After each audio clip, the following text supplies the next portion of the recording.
എൻ്റെ ഈശോയ്ക്ക് എന്നും മഹത്വം ഉണ്ടായിരിക്കട്ടെ. ഇന്ന് നമ്മൾ പഠിക്കാൻ പോകുന്നത് നമ്മുടെ അതിരുകൾ വിസ്തൃതമാക്കാനുള്ള ഒരു പ്രാർത്ഥനയാണ്. ഇത് ശാലോം ടി വിയിൽ അഭിഷേകാഗ്നി പ്രോഗ്രാമിൽ വട്ടായിലച്ചൻ പറഞ്ഞു തന്ന ഒരു വചനമാണ്.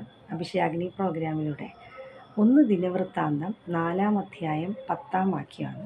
വാക്യം ഇങ്ങനെയാണ്: അവൻ ഇസ്രായേലിൻ്റെ ദൈവത്തോട് പ്രാർത്ഥിച്ചു, കർത്താവേ, അങ്ങ് എന്നെ അനുഗ്രഹിച്ച് എൻ്റെ അതിരുകൾ വിസ്തൃതമാക്കണമേ.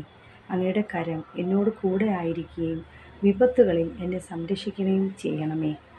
അവൻ്റെ പ്രാർത്ഥന ദൈവം കേട്ടു.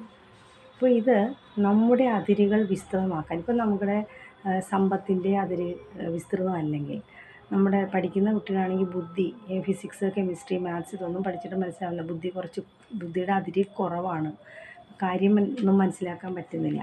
അങ്ങനെയാണെങ്കിൽ അവർ ഈ പ്രാർത്ഥന പ്രാർത്ഥിച്ചാൽ മതി. നമുക്കൊന്നിച്ച് പ്രാർത്ഥിക്കാം.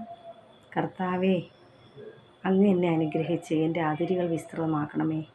അങ്ങയുടെ കരം എന്നോട് കൂടെ ആയിരിക്കുകയും വിപത്തുകളിൽ നിന്ന് എന്നെ സംരക്ഷിക്കുകയും ചെയ്യണമേ. ആമേൻ.